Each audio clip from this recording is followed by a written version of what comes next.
qophii dhimma keenyaati. Qophii dhimma keenyaa irraatiin haala yerootiin wal qabatee hariiroo qabsoo Oromoo keessattuu yeroo ammaa kana kallattii garaagaraatiin godhamaa jiruu fi saboota birootiin wal qabatee wantoota baay'eetu deemaa jiru.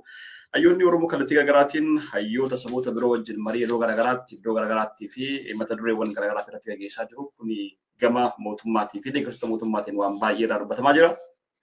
Dubbiin gama mootummaatii fi deeggartoota mootummaatiin ka'ee deemaa jiru kun immoo hawaasa bal'aa Oromoo gidduutti shakkii fi gaaffii hedduu kaasee jira waan ta'eef dhimma kanarratti yaada hayyoota Oromoo qabadhee dhiyaachuudhaaf dirqamee keessummoota godhadhe. Kanaan wal qabatee waan baay'ee kaasna. Dhimmi ijoon keenya kana ta'u malee waan baay'ee irratti mari'anna. Hanga xumuraatti akka nufaan turtan affeerra keenya. Keessummoonni kiyyaarraa obbo Jawaar Mahammadii fi Piroofeesar Asqeel Gabbisaati. Yeroo keessaniif galatooma baga nagaan dhuftan. Magaan nu wayde. Ayyee egaa waan baay'ee irratti haasofna har'a akkuma mata duree irratti argisiisnu hariiroo Oromoo fi saboota biroo ce'umsaaf jedhu irrattidha kan akka mari'annu nu dirqe. Egaa wantoota baay'eedha kan adeemaa jiru. Mee kanatti osoo hin darbiin dura garuu waan guddaa tokkotu natti mul'ate. Jawaar Mahammadis dabalatee sosochiin hayyootaa keessattuu walitti dhufanii dubbachuun kuni gama Oromoo gidduutti hayyoota saboota biroo wajjinis dubbachuun kun eegalame asii. Siyaasni biyyattii daayinaamikiin isaa jijjiiramee jira. Waan baay'eetu irraa dubbatamaa jira. Waan baay'eetu mul'ata. Namoonni jedhan baay'eetu jiru. Siyaasa biyyattii yeroo ammaa kana keessattuu eegalu dubbachuun kun eegalame asii wantoonni biyyattii keessatti dhufee jira jettanii isin amantan yookiin immoo gulaalliidhuma yookiin immoo calalliidhuma siyaasa qabsoo keessatti wantoota deemaa jiran kana akkamitti gamaggamtu maaltu jijjiirame dhufe jettaniitidha lafa keessu walumaa galatti ammatti haalli siyaasa biyyattii yeroo ammaa kana maal fakkaata jechuudha kana wal qabateedha. Obbo Jawaar irraa kaanu. Galatoomi gaa sochiin baatilee dabran kana keessa godhamaa jiru siyaasa biyyattii bakka Abiy barbaadurraa jijjiiruu danda'amee jira.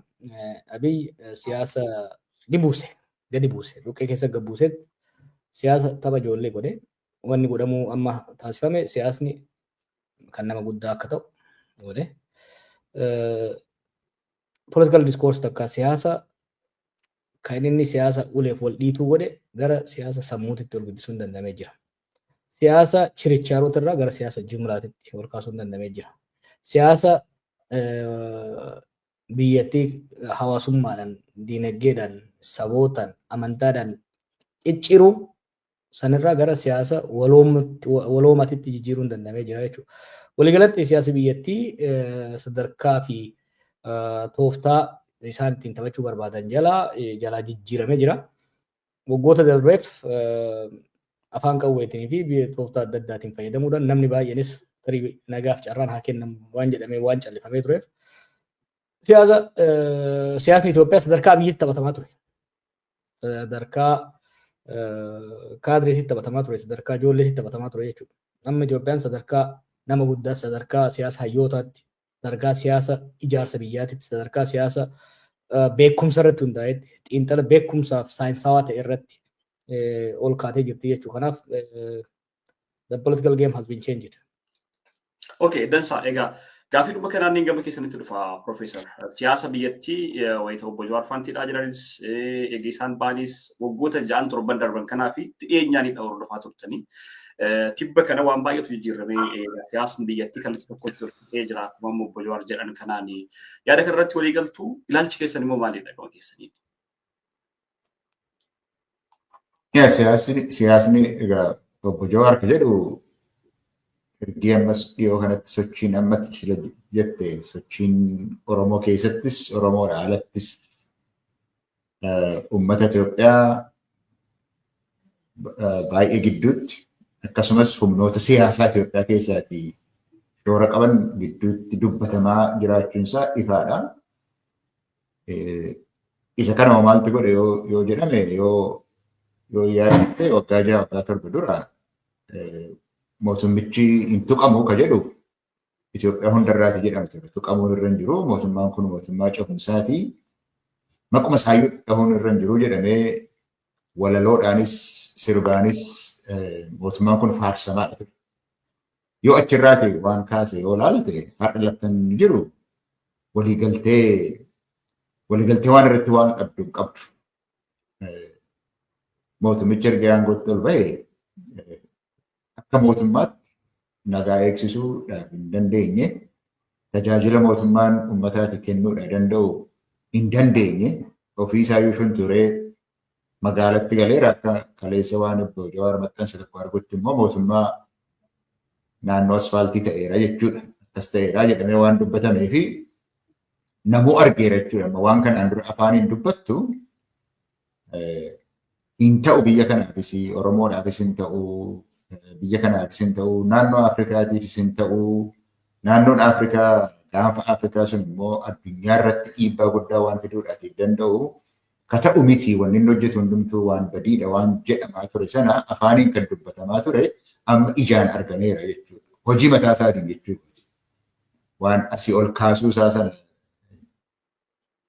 kaasaa ijoollee ta'uunsa hafee akka biyyattiin rakkoo cimaa keessa galaa jirtu waanuma hojii isaatiin mul'isee fi tajaajilas akka mootummaatti kennuu waan dadhabee fi biyya eeguu dadhabee daangaa biyyaa eeguu dadhabee humni ka'eetii harka mootummaa irraa ba'eetii harka namoota abbaa barbaade keessatti galeetii bakkuma bakkatti mootummaan xixinnoon ijaaramte jirti jechuudha. Sababa kanaatii fi mootummicha nama dhagahu hin jiru. Mootummichi dhagahamuu dhiidee namni kan biraa dhaggeeffatu danda'e barbaadeera jechuudha. Cahumsa barbaade. Waan fooyyee qabutti cahuu waan barbaadeefiti ala kanaatis wanta hojjetamu biyya keessaas wanta hojjetamu dhageettii argachuu jalqabee jijjiirama eegalee jira. Qarqararra gahee jira. Jijjiiramni sirna bilxiginnaa irraatiitii eegaleera jedhamuudhaaf baate qophiinsaa sammuu namaa keessatti akka ta'e irra geenyerra jechuudha. Kanatu natti mul'ata.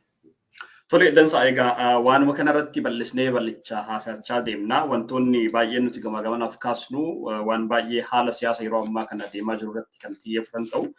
Egaati kana wal qabatee hariiroon Oromoon waloo isaatiif walitti dhufee dubbachaa ture. Oromoo gidduutti onnee uumee gara mootummaatiin immoo rakkoo guddaa uumaa akka ture, shakkii guddaa uumaa akka ture, akkasumas maqaa baay'een moggaafamaa akka ture beekamaadha. Tibba kana immoo hayyoota saboota biroo wajjin ta'anii mari'achuun walitti dhufanii ibsa baasuun waa'ee dhimmaati irratti nu ilaallata jechuun suni gara mootummaatiin yaaddoo guddaa uumee kallattii garaagaraatiin maqaan baay'een itti mogga'aa akka turedha kan argaa turre tibba kana. Maal ture wanti adeemaa ture suni obbo Jawaar sinirraatiin ka'a wanti adeemaa ture suni mataan isaa maalidha inni wantoota ittiin dhufna mootummaan maaliif akkasitti wanti sana itti dhufna maal ture wanti isin gaggeessitan suni walumaa galatti hariiroon saboota biroo wajjin yookiin hayyoota saboota biroo wajjin gootan suni maalidha meechirraa kan? Erga sirni ammaa kun aangootti ol bahee kaasee tooftaan guddaan isaan ittiin milkaa'an tokko saboota walitti buusuudha. Sabboonummaa Oromootiif qabsoo qeerrootti fayyadamanii aangootti erga ol bahan booda maqaa Itoophiyaatiin humnoota Amaaraa qabatanii Oromoo rukutanii warra Tigrees irratti zola banan. Kana kan ittiin milkaa'an keessaa tokko hayyoonni saboota keessaa bahan hoogganoonni siyaasaa saboota kana keessaa bahan waliin mari'achuu dalga waliin mari'achuu akka hin dandeenye tooftaa adda addaatiin fayyadamuun adda jechaa turanii. Dhumarra garuu hunda madeessee, hunda dhiitee, hunda ciniinee namni biyya san keessa jiru, sabni biyya san keessa jiru, qaamni hawaasaa biyya san keessa jiru hundinuu dabareedhaan miidhamaa sirna kanaa ta'ee namni hundi sadarkaa amma irra jiru kanatti sirnichaan miidhamuu qofa osoo hin ta'in sirnichi biyyas qabatee saboota hunda uummattoota hundas qabatee baduudha. Badee balleessuurra akka jiru waan hubateef kana jalaa of baraaruudhaaf biyya ofiitii fi saba ofii uummata ofii balaa kana jalaa baraaruudhaaf waliin mari'achuun ilaafilameedhaan waliin laaluun akkaataa sirni kun itti gaggeeffamuu fi sirna kana booda immoo balaan amma jiru kun akka nammaanne akkuma torban dabre gaafa dura waggaa haasofnu maqaa itti kennee ture Profeesar Isgaa'eel biyya baraaruudhaaf biyya wallaanuudhaaf biyya ceesisuudhaaf gareen tokkos kophaa isaatti injifataa ta'ee bahee biyya ceesisuu akka hin dandeenye uummanni hundinuu hawaasni hundinuu hooggansi hundinuu waliin mari'atee waliin haasayaa yoo deeme qofa kan jiru irratti mariin sadarkaa adda addaatti godhamaa ture. Saboota jidduuttis Oromoo qofa osoo hin ta'in saboonni hundumtuu isaan jidduuttis marii godhaa turanii amma immoo sadarkaa waloottis sadarkaa adda addaatti godhamaa jira jechuudha. Gaafii lammataa kana gaafii dura kaaftan waggaa walitti qabne osoo namni itti hin dammaqin osoo uummattoonni biyyattii itti hin dammaqin abii siyaasa biyya sanii borcee nama hunda wal faallaa dugdaa garaa gochuudhaan waggaa dabre kana dirree keessa kophaa isaa taphataa ture jechuudha. Dirree siyaasaa keessa kophaa isaa taphataa ture jechuudha. Amma garuu saboonni fi hayyoonni Oromoos saboonniinis waliin haasa'uu, waliin falachuu, odeeffannoo wal jijjiiruu, fakkeenya wanni odeeffannoon taa'een kennee dabre sun jijjiiramni fide laafaan ta'e hin taane beeki. Kanaaf shira isaa kanatti baratuudhaan namoonni maal godhee depoliticize godhee Itoophiyaa political discourse ajjeese. Amma repoliticize godhuu hin danda'ame jechuudha. Siyaasa namni akka nuuf, siyaasa namni akka jibbu godhe. Maaliif siyaasa daa'imaa waan godheef tapha ijoollee tapha dhoqqee keessaa waan godheef namni nuffee hayyuun nuffee irraa godhee abdii kutatee ture jechuudha.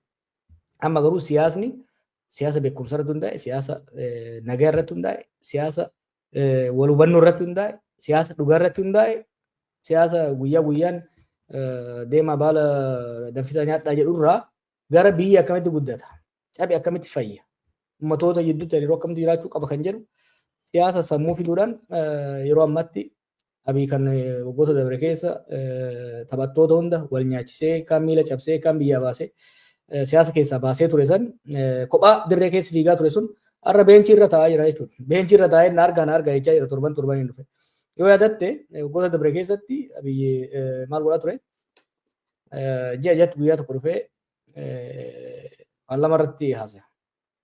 Har'a garuu torbanitti yeroo lama sadi yeroo tokko poodkaastiidhaan yeroo tokko miskiina uummataa walitti qabee galma keessatti yeroo kaan wayiwataa jira jechuudha. Argaa jechaa jira jechuudha. Kanaaf siyaasni qoqqooduu, siyaasni uummata wal ficcisiisaa, biyya guddoo uummata guddaa xiqqeessanii suubadalatee godhanii deemuu jalaa badee jira.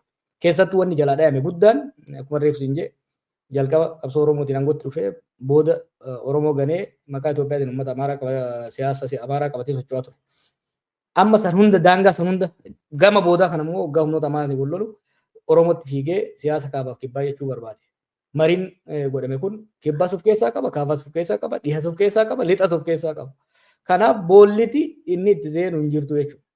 Kun game changer siyaasa biyya saniiti. Okay, waan gaariidha egaa kana kallattiidhuma kanaan Profeesar Gama keessanitti fida gaaffii dhuma tokko waan ta'e itti dabalee jechuu kooti. Hariiroonti amma sababa sablammoota biroo wajjin keessattuu bakka bu'oota siyaasaa ta'anii, hooggantoota siyaasaa ta'anii warreen intellectual jedhaman wajjin Oromoon isin geggeessaa jirtan kuni ergama diinummaa yookiin immoo ergama qaama birootiin kan itti dabalamedha malee lafumaa kaa'amee jarri kun waan kana godhaan jiranii waan jedhudha maqaan maxxanfamee kan deemaa jiru. Gaaffiidhuma Jawaariif kaasee irrattis waan dabaltanuu qabaatan itti dabalaati. Walitti dhufeenya kana gidduu qaamni biroo qaamni alaa keessattuu Gibs Eertiraatti Eertiraan immoo namoota kana ijaartee isinitti fayyadamaa akka jirtutti kaasaa jiru waan ta'eef gama kanarraan gamni ilaalchi keessan maalidha? Wanti duuba kana jiru jiraayii, wanti fagootan jiraayii waan jedhu kaasuu barbaada.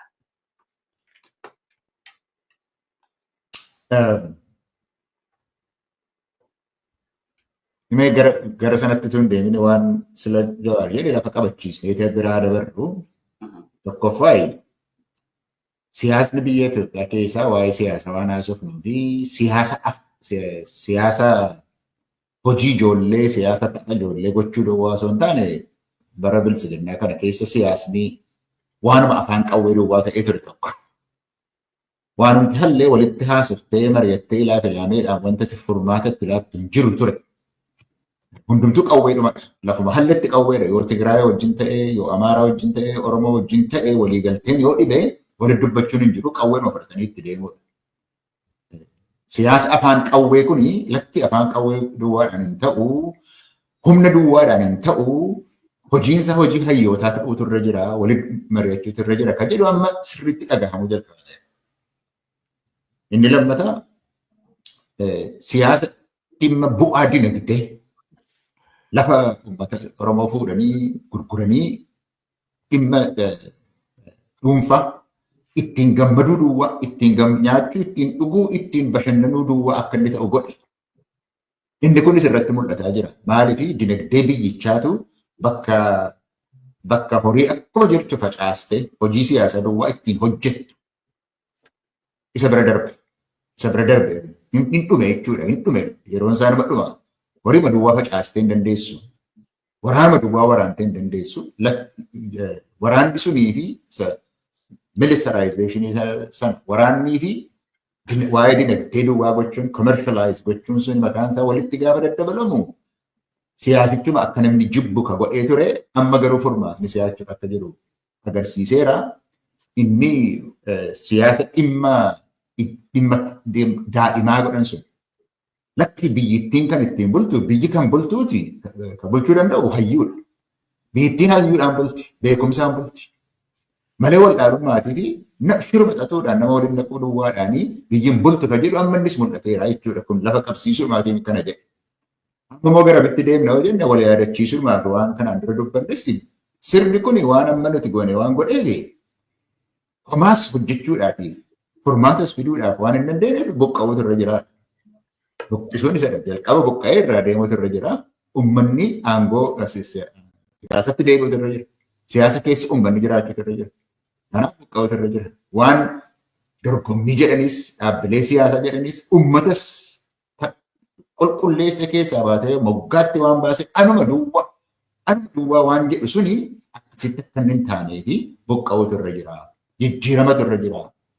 Utuu dhiibbaan yeroo irratti godhamu mootummaan kun dhiibbaa sana dhagahee waan nama jedhu dhagahee karaatti hin deebi'a ta'e silaa wayyeeyyuu ture. Amma garuu inni akka hin danda'amne waan agarsiisee fi buqqa'uutu irra jira. Biyyi baay'ee miidhamee waan jireef bayyannachiisuudha barbaachisa. Biyya baraarummaa barbaachisa. Baraaruu jechuun sun immoo yeroo baay'ee akka mootummicha baraaruutti dubbatama. Akkas miti waa'ee mootummaa baraaruu miti buqqisamee biyyi baraaramuu irra qaba gaafa jennu namni nagaadhaan jiraachuudhaaf danda'uudhaaf baraaruudha. Ummaticha baraarta jechuudha. Biyyattiinis waldiigamsi dhufee rakkoon uummata keessa jiru akka ittiin baay'annetti baraaruun barbaachisaa. Sadaffaan isa kana fuutee immoo bayyannachiistee ceessuu barbaachisaa kanadha kan irratti turre. Waan akka mana gaafatte ergama kabiraatiif hojjettuu Masriidhaa Eritiraadhaaf hojjettuu ka jedhu eenyuyyuu karaa kanaa eenyuyyuu biltsiginnaa dhiisii eenyuyyuu nuunis ta'e warra Oromoo keessa jirru nuunis ta'e warra kaanis himatuudhaatiif hin danda'u. Kan himatuudhaaf hin danda'u. Inni dheengadda Eertiraa waamee Eertiraadhaa wajjin waan beeka biyya sana keessatti hojjete attamitti as wala takkaadhaan galagalee immoo Eertiraan diina seenaati. Diina seena keessaati sababa kanaatii fi Eertiraa irratti ergama fudhatu kan jedhu kaabinee isaanii keessa kan jiran jiru. Isa namaan jechuudhaaf hin danda'u. Warra Oromoo keessa jiru immoo tasa takkaa karaa himatamnees hin beennu ammas hin himatannu. Fedhii uummata keenyaatiif keessa jirra malee baraaramuu uummata kan biraatiifis keessa jirra malee horiidhaan utuu jijjiiramuun hin barbaachisa ta'e silaa jalqaba kan keessaati argatu. Bu'aadhaaf hojjetamu ta'e jalqaba irraati kan bu'aa buufatu nutu ture jechuudha. Kaleessa waan hin godhin har'a ta'uudhaaf hin danda'amu. Yoo Masriis ta'e Masriittis dhaqanii kan wallaahi jedhanii himanii qabeenya biyyattii fuudhanii dabarsanii kan itti kennaa kan ture isaanumadha. Akkasuma galagalchanii nama nuun akkasidha isin jechuudhaatiif hin danda'amu. Durittis ittiin himatamne biltsiginnaan immoo kana irratti nu himatuudhaatiif hin danda'u jechuudhaaf hin jedhe. Tole, dansa obbo Jawaar gama keessanittiin deebi'a. Gaaffiidhuma kanaan wal qabatee egaa waan baay'eetu deema asirratti ajandaa garaagaraatu deema sadarkaa namoota gurguddoo biyyattii qabdutti gadi ba'aniidha waan kanarratti haasaa turan waan ta'eef irra deddeebineetidha kaasna wantoota baay'eetu adeema waan ta'eef jechuukooti. Mee ergama qaama birootu duuba jira waan jedhu kana sirriitti kaasuun barbaada. Ispeeshaalii maqaan kee yeroo baay'ee waan kanaan wal qabatee Gibsiin namoota ergattee isaaf Gibsiidhaaf dalagaa durillee wayituma mootummaa Ihaadeegillee wanti kun deemaa ture. Ammas jarri kun deebisanii kanumadha kan kaasaa jiran. Ergamni mootummaa biroo qaama sadaffaa duuba jiraayii waan kana duuba maalidha dhaamsi kee asirratti? Yaadatta Hayilamaariyaam birrii jooniyaadhaan Ijipti irraa fudhataa jiru osoo jiru jooniyyaa uffifnee ariine. Kunis otuma waa'ee birrii Gibsii haasa'u birgoonee dhabama isa goona kun baay'ee waan nama yaaddessuu miti. Amma fakkeenya akka fakkeenya kan kaasan gurbaa naam jedhamu kan naam zallagan wajjin mari'atan isatu warra Eertiraa wajjin hariiroo qabaa jedhaniit iddoo waggaa isa arge. Dhugaadha. Naamni warra Eertiraa wajjin hariiroo qabaachaa ture Gimboo 7 ture. Gimboo 7 Eertiraa ture. Gaswaat. Hoogganaan Gumbo Sabaatti kan yeroo sana Eertiraa ture eenyu ture? Biraanuu Naggaa ture. Biraanuu Naggaa ministeera barnootaatiin. Kanaaf kuni waan maxxanuu danda'u miti. Nuti yeroo hundan ja'a keessattuu Oromoo keessaa baate uummata bal'aa hammana ga'u. Humna guddaa hammana ga'u uummata dhugaa qabu osoo akkamitti maxxantuu taata namarratti. Oromoo irratti akkamitti maxxantuu taata. Maal dhabnee abbaa fedha irratti maxxanna nuyi. Abii barre kan deemee ashkar warra Imireetii ta'ee akka rabbiinis isaan waaqeffataa ooluuf beekumsa hin qabu. Deeggarsa uummata keessaa hin qabu. Imaammata hin qabu. Lola otoo ittiin qophaa'in itti seene of baraaruudhaaf. Aangoo isaas biyyattiis dabarsee kan warra Imireetiin gurgureef beekumsa waan hin qabneef hundeerra dhaabbatu waan hin qabneef uummata isa abdatuu fi uummata isa deeggaru waan hin qabneef ka maxxantuu ta'e. Jawaar maal barbaadee maxxantuu ta'a. Gaafa qeerroo soo taate dhibbaa dhibbatti ofirratti hirkattummaa beekumsa leechalloo dhiiga Oromootiin jijjiirama finne. Arras taanas irratti hirkattummaa uummata biyya keenyaatiin leechalloo beekumsa hayyoota biyya keenyaatiin jijjiirama finna. Jijjiirama sanis itti abboomne biyya baraarree biyya wal'aannee biyya ceesifne. Kana konvikshinii qabna jechuudha. Ofitti amannaa uummata keenyatti amannaa jijjiiramni ergaa biyya alaatiin beekumsa biyya alaatiin qabeenya biyya alaatiin imaammata biyya alaatiin dhufu bu'aan isaa kan biyya alaa ta'a malee kan uummata saniin ta'u. Kan ammoo qabatamaan Abiy irratti agarre. Qabatamaan erga aangootti dhufee keessattuu lola Tigraay waggaa seenu guutuutti maxxantuu waan ta'eef har'a imaammata walabaa kamiyyuu imaammata dinagdee haa taatu, imaammata nageenyaa haa taatu, imaammata siyaasaa ka Itoophiyaa dhiisi, imaammata siyaasaa Abiy, imaammata dinagdee Abiy, imaammata nageenyaa Abiy kan mataa ofii tolfachuu hin dandeenye. Abudaab irraa itti bilbilamee ka'i taa'i ba'i seeni jedhama jechuudha. Maaliif? Idaa nyaate. Maaliif idaa nyaate? Uummata ofii irratti aangoo qabatee borumtaa isaa uummata ofiitiin. Eenyu politiksii isaa konstituensii. Konstituensii isaa garee konstituensii fi ajjeese. Uummata ofii irra gaafa lola seenu achirraa of baraaruudhaaf idaa seenee jechuudha. Harree idaatti ta'ee jechuudha. Kanaaf ormi akka feetti isa fe'ama. Anis ta'ee warri wajjin jirru siyaasa irratti hin dhalanne. Gaafa biyyi wayyaaneen fe'attu nuti wayyaanee gateetti uummata keenyatti irraa buusuudhaaf qabeenya uummata keenyatti dhugaa uummata keenyaa qabanne beekumsa hayyoota ati agartu kanuma sirrii irra taa'u kanaan kan biraatiin miti. Araba na biratti agarte bara qeerroo moo faranjii na biratti agarte. Kanuma isaan xiqqeessuudhaaf barbaadan. Baay'ee waraqoon isaanii eessaa dhufa si fakkaate. Ijoollee ta'ee barreeffama keelloo fi diimaa warra opiidiyoo tokko ture ijoollee ta'ee probably 15 jiran fakkaate. Hayyoonni gurguddoon madda dhiphummaati. Dureeyyiin gurguddoon madda hiyyummaati. Anti intellectualismiin bara san warri wayyaanii mataa isaan keessatti habaqaale ideoloojii prosperity jedhamu kanaan immoo keessatti guddatee beekumsaa fi hiyyootaaf contempt jibba akka horatan godhe jechuudha. Kanaaf isaan warra beekumsa hin qabne, isaan warra dhugaa hin qabne, isaan warra uummata of biraa hin qabnetu maxxantuu biyya alaati malee nuti maxxantuu biyya alaa waan taatuuf hin qabnu. Dhugaa uummata keenyaa qabanne beekumsa rabbi nuu kenne kan barnoota hin gabbifanne, kan muuxannoodhaan wayyeeffanne, kan arrii itti baafne kana fayyadamneet biyya keenyaa fi saba keenyaa fi tajaajila. Kanaaf idaan nurra hin jiru jechuudha wanni namarra nu maxxansu. Dansa egaa mee dandeebi'a gaafiidhuma kanaan wal qabatee keessattuu waa'ee hidha abbayyaatiin wal qabatee maqaan kee ni ka'a waan ta'eef waa'ee hidha abbayyaatiin wal qabatee akkasuma wantoonni ati kana dura barreessitees dookumentiiwwan jiran tokko qabadheen jiraarraa fi yeroo sanarra maal dhaabbattee barreessite kan jedhudha. Profeesar gama keessan ittiin deebi'a. namoonni amma ta'anii isaan wajjin mari'achaa jiran kuni Oromoodhuma birattiyyuu warreen biyyummaa Oromiyaa yookiin immoo naannummaa Oromiyaa hin beeknu jedhan magaalaa guddittii Oromootu iyyuu hin beeknu jedhanii waakkatan Oromummaadhaa akka yakkaatti ilaalanidha. Namoota kana wajjin ta'anii mari'achuun isaanii of tuffachiisuu yookiin immoo of xiqqeessuudha. Carraa Oromoodhaa dabarsanii jara kanaa kennuudha. Waan jedhanidha kaasanii ittiin haasa'amaa ture ittiin badarbe kana. Namoota baay'ee maqaa kaasanii achi keessaa ta'aa turan jechuudha. Viidiyoowwan kanaan dura isaan haasaa turan, intarviiwwan kanaan dura isaan kennaa turan keessaatii fuudhanii wanta santu adeemaa ture. Dhimma waa'ee dantaa Oromoo dhiisanii taa'anii mari'achuutii dhimmi isin tibba darbe godhaa turtan kuni akkamitti ibsitu waan kana?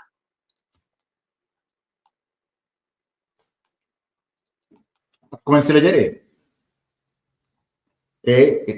yoo nama wajjin diina yoo ta'e diina wajjin teessee mari'atte yoo taate lolatti deemu sirra jira qawwee qabatte.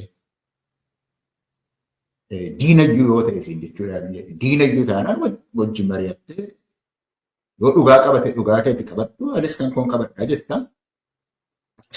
Akkasittiin deemutu irra jira. Siyaasni Itoophiyaa siyaasni afaan qawweetiin ta'uun isaa sirrii miti. Irraatii of baraaruu qabna gaafa jedhamu achirraatii bahuun nurra jira gaafa jedhamu mariidha goona.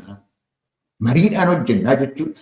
Sila jalqaba waan sadan sana keessaati ka deebisaa jirru biyyi kun yoo karaa amma jirtu irra itti deemtee waan numti siyaasa jedhamu hundumtuu garaagarummaan ilaalchaatii hundumtuu garaagarummaan siyaasa hundumtuu qawweedhaan haa ta'u yoo jedhama ta'e itti fufuun hin danda'amu. Inni garuu wanta inni biyya godhe mul'ateeraa miti.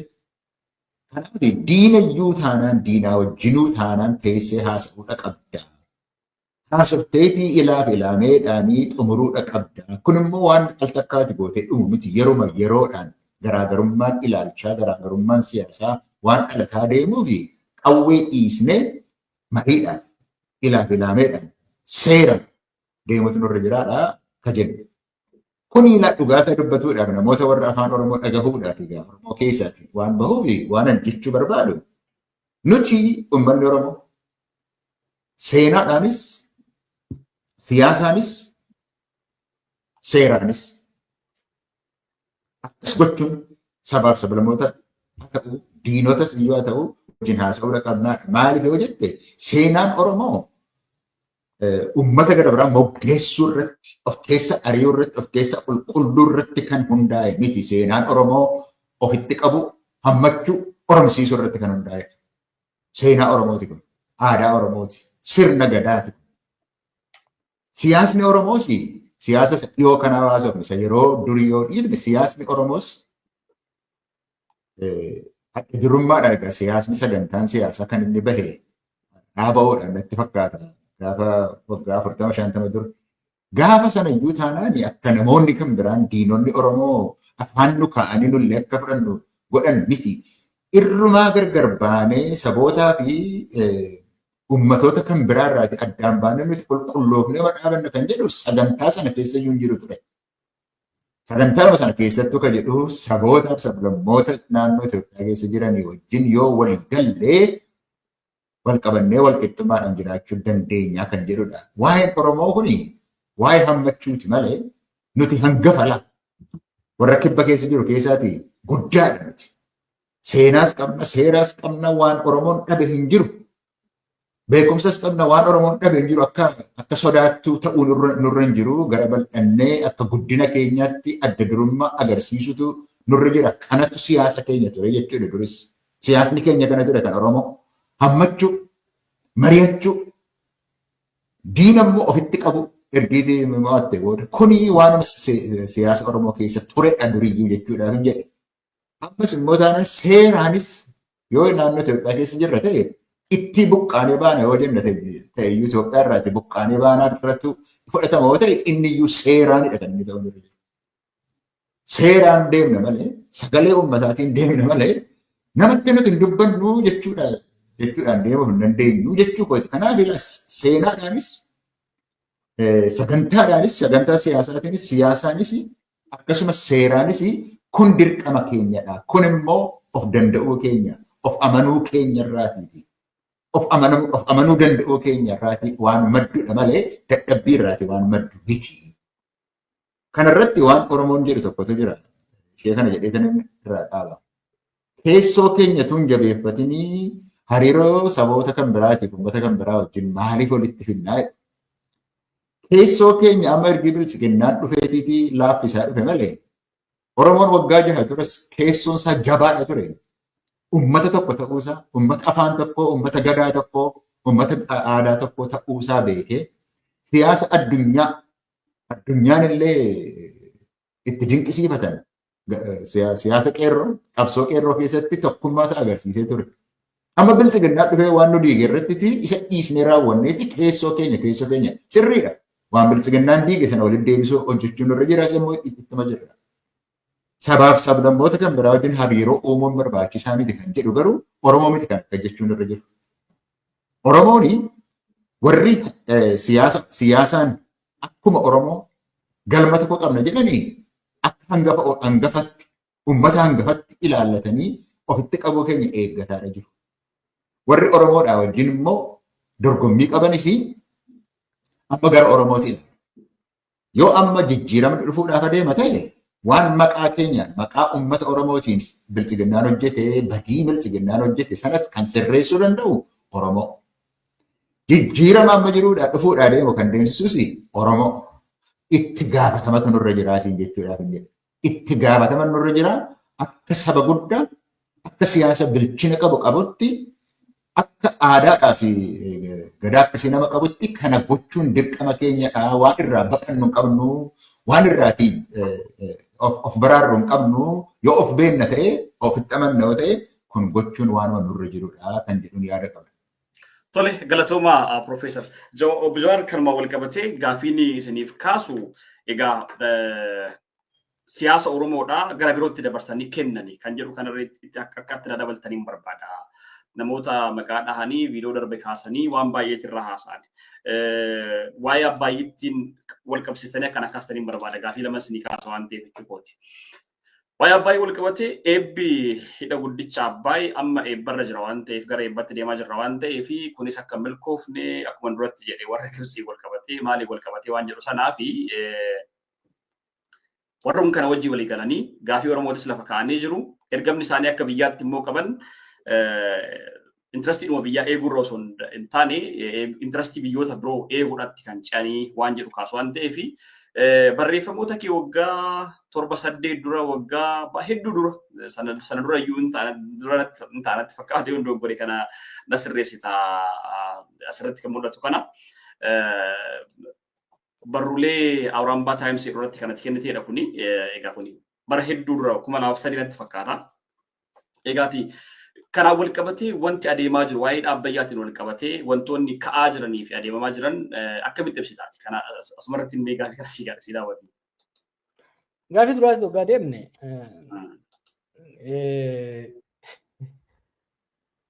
ofatti amantummaan qaban self confidence waan hin qabneef waan akkana odeessan.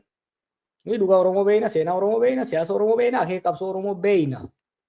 Tarkaanfachiisee beeyna. Tiyoorii qofaan practically dantaan Oromoo eessa akka ta'e, qabsoon Oromoo akkamitti akka deemu, dhugaan Oromoo akkamitti himamuu akka qabu hojjennee qabatamaan hojjennee beeyna.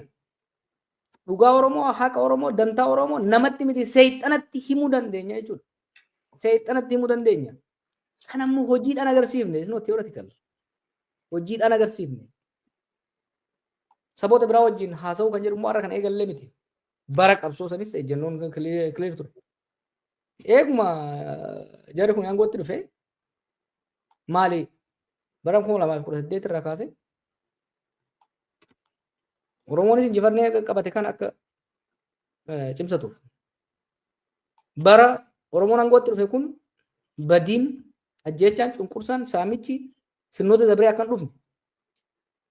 Expectation hawwiin saboonni biraa Oromoo irraa qaban Oromoon uummata saba gadaati, uummata dhugaati, uummata finnaati. Gadaan dimokiraasii, nagaan sustainable peace, finni sustainable development. Biyya kanaaf ni dabartii yaadatti nu eegaa turan. Uummanni biyya keenyas, uummanni ollaatis, uummanni addunyaatis. Kana gochuudhaaf ammoo Oromoo jidduuttis mariin godhamuu qaba ilaameedhaan. Saboota biraa wajjin mariin godhamuu qaba jennee irra deddeebi'aa turre. Akkas godhaa turre moo turre? This is on the record. Oromoo keessatti gaaddisa waan jedhamu ijaarre. Sabaaf sablammoota fakkeenyaa fi ummatoota biyya isaaniitti wal dura dhaabbachaa turan jechuun siyaasni wal dura dhaabbataa turan ummata Amaaraa fi Oromoo jidduutti gaafa qabsoo waan Oromaaraa ijaarree qabsoo gaggeessaa ture. San booda mariin sun garaagarummaa siyaasa seenessa kaleessa irra jiru. Garaagarummaa hawwiif mul'ata gara fuulduraa jiru irratti walitti dhiphisuudhaaf kan jedhu kan gameessa qabsoo Oromoo Bolee Colataatiin hoogganamu anis kan keessa jiru Isqeel kan keessa jiru marii qopheessine marii san 2018 hanga 2020 irraa gaggeessaa turretti kan kashalse abii ture. Saboota ollaa keenyaa uummata keenyatti wajjin cunqurfamaa turan kan sirni san duraa walitti buuse uummata Somaalee wajjin uummata Adaarii wajjin Hararii wajjin kibba wajjin marii babal'aa gogoonee uummata keenya keessatti fi uummata biraa wajjin walhubannaan akka uumamu hojii guddaa hojjennee jechuudha. Kanaaf waan irra eegallee miti. Erga ni dhaabee booda dubbiin faannoo kun fincilli naannoo Amaaraa kun osoo hin dhufin qondaalota waraanaa, qondaalota tikaa, qondaalota siyaasaa yeroo adda addaatti arguudhaan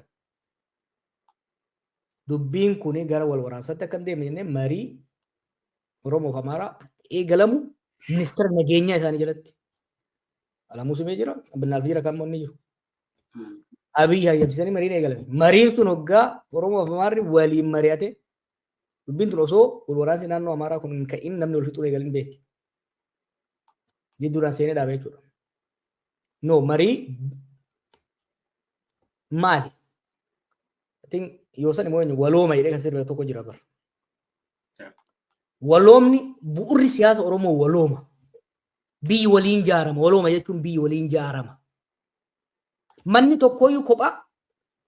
Andu'aalam na fakkaate kan waan san sirba Andu'aalam. Walooma isa fundamental of Oromo politics. Waloomni bu'ura foundationii gaaxii siyaasa Oromooti jechuudha. Walooma jechuun maali? Waliin malee hin tolan.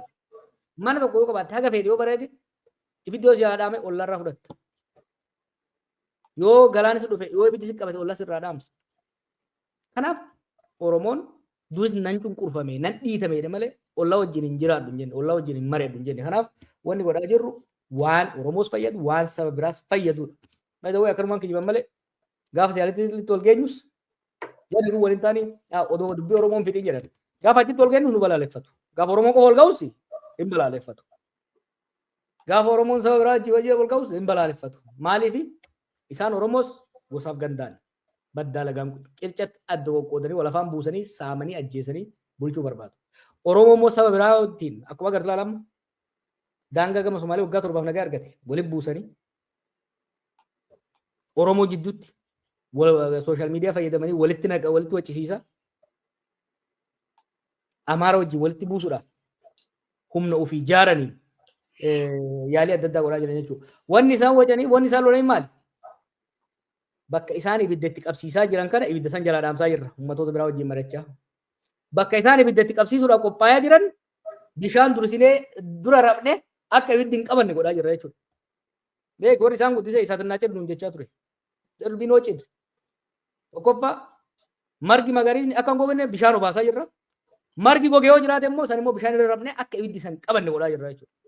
Wanni hirriba isaan kutee wachiisaa jiru kana. Kan abbaan wal qabatee eebba abbaay gubachiisuudhaaf. Hidhi kun akkamitti gubata? Kan silaa gubatuu danda'u jaaramuu isaati. Jaaramuu isaatiyyuu walakkaa dura. Saniyaas wanni gubatu hin jiru. Waa'ee seenaa kakaafte waa'ee seenaatiin of jajuus hin barbaadu. Dhimmoota tarii isaan ittiin hamatanii fi ittiin hamatamuu hin dandeenye keessaa dhimma kanarratti.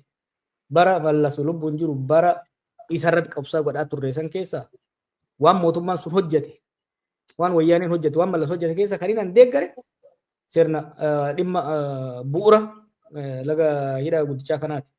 Maaliif uummata Oromootiifis uummata Itoophiyaatiifis hedduu barbaachisaa strategic move waan tureef. Kanaaf mallas galata guddaa qaba. Yeroo sanitti yeroo humnoonni meeqa humnoonni maqaa Itoophiyaatiin kakatanii waakkatan mormaa turanitti wanni kun sirriidha mootummaan kanarra deeggarame deemuu qaba jedheetiin barreessaa ture.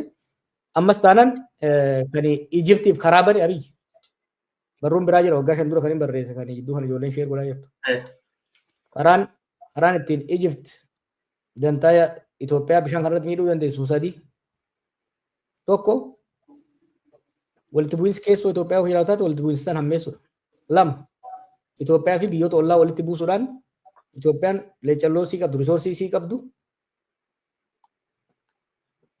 Hojii gurguddaa bishaan irratti wal'aatu hojjechuu osoo hin taane lola irratti akka qisaastu gochuudha. Sadaffaan dippiloomaasii addunyaatiin fayyadamuudhaan Itoophiyaan deeggarsa diinagdee bishaan sii risoorsii bishaan sii akka siin fayyadamne dhorkudha. Gaswaat kan kana sadeeninuu Ijiptiif karraban takkaa Itoophiyaan karra ishii akka ammaa Ijiptiif bantee beektu akkamiin?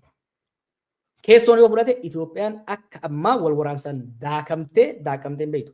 Bara Mangistuu Hayilamaariyaam illee hagana daakamtee beektu tokko. Lammaffaa Itoophiyaan seenaa isii keessatti takkaa olloota isii kan hundaan bifa kanaan wal loltee beektu. Har'a Somaaliyaadhaan wal faalla, Suudaaniin wal faalla, Eertiraan wal faalla, Jibuutiin wal faalla, Keeniyaa wajjinuu irra gubbaadha. Internationally Itoophiyaan seenaa isii keessatti bara Mangistuu sanuugaa barri islaa hamaa Itoophiyaa jedhu bara Mangistuuti. Barri Haayile Sillaasee barri Mallasaa bara dippiloomaasiidhaan addunyaa irratti Itoophiyaan gahee guddaa qabaachaa turte. Bara Mangistuu sanuu yoo xiqqaate Eastern Bloc kan jennuun Itoophiyaa cinaa dhaabbata. Har'a Itoophiyaan Abiyyiif galanni haa ga'u biyya takkittii qofatu akka kiristinnaa abbaatii ta'ee Abiyyiif dhaabataa jira. Emirates. Total isolation. Biyyoota hunda Egypt martee kiisa kaa'atte. Kana agarree bar gaafa Somaalee wal dura dhaabbatan. Gaafa Somaaliyaan wal dura dhaabbatan, gaafa Seychelles fi biyya wal dura dhaabbatan. Raashiyaa, Chaayinaa fi Ameerikaa wal ta'anii Somaaliyaa deeggaran. Maaliif diplomatic collapse. Ankara State biyya turte fuudhee Paraayaa Stateetti jijjiire. Kanaaf ufii balleessee karra sadan Itoophiyaan silaaf irraa cufuu qabdu. Kan keessoo, kan ollaaf, kan addunyaa Ijiptiif banee hoggaa Ijipti kara sadiin kwaasii sadii goolii itti galchitu nuti qofa qabuu barbaada. Nu kan godhaa jirru maali? Nu bar rivarsi godhuu jirra. Maal godhaa jirra? Keessoon Itoophiyaadha. Mariif qawween dhaabbate siyaasni Itoophiyaa afaan qawweetirraa gara afaan hayyootaatti gara xarapheezaatti akka dhufu. Keessoon Itoophiyaa akka cimu, nageenya akka dhufu. Ollaa wajjin walitti gaarreeffannaa walitti dhaabachuu osoo hin taane dantaa qabnu waloodhaan akka tarkaanfachiifnu. Ejjennoon dippiloomaasii addunyaarraa nuti qabnu akka fooyya'uuf kan carraaqaa jiru. Baay'ee tokko siibeen deema. Baruma wayyaanee sana amma Ijiptiin na kassaasu turan. Gaaf tokko Orbine kaasee Profeesar Isqaayil wajjin Ijipti dhaquudhaa dhayine OMN waggaa wayii tokko kabajuudha. Profeesar na dura rabbi gargaaree dura dhaqe. Hogganaan dhaqu qacam godhanii na hidhan. Na tursiisanii diippoortii na godhan. Dhimma kanarratti waan yeroo san barreessaa ture. Akkuma jiruun guruppiin wajjin jiru blaaklistii irra godhanii maaliif waan an barreessaa tureef san booda yeroo qabsoo qeerroo san isaan wajjin akka hojjennu dhiibbaa godhaniin dhiibbaa san waan dinneef jecha gara suura qaama biyya jiru. Saaliyaa Saamii dabalatee eerpoortii Kaayirootitti qabamanii jechuudha. Kanaaf seenaa baandummaa, seenaa ergamuu hin qabnu. Seenaa ergamuu kan qabu biyya keessatti opidiyoodha. Seenaa ergamuu kan taate. Seenaa ergamuu opidiyoon biyya keessatti ergamaa turte ergamaa biyya alaa kan godhe immoo maqaa Oromootiin Abiyyi jechuudha. Kan Imireetiif ergamaa jiru. Nuti ergamnee hin beeknu. Ashkaras taanee hin beeknu. Duyda harree hin qabnu kan abbaan feenutti fe'ata.